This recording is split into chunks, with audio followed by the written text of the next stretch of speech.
that means a lot of good things.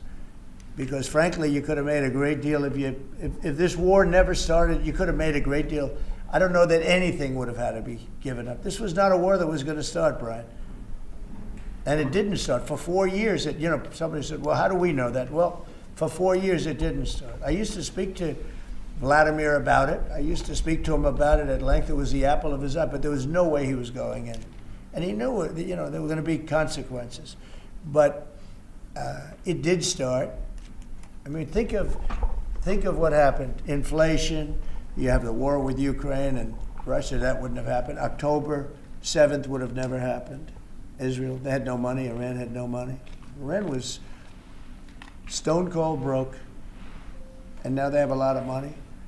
And that's going to be the next thing you'll be talking about is Iran. What's going to happen with Iran? And there'll be some interesting days ahead. That's all I can tell you. We're down to final strokes with Iran. That's going to be an interesting time.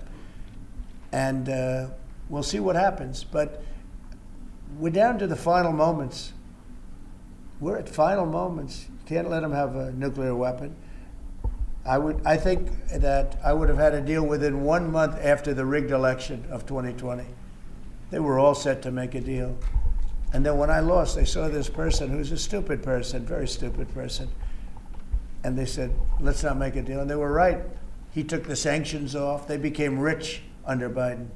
They went from having no money to having $300 billion, all in a short period.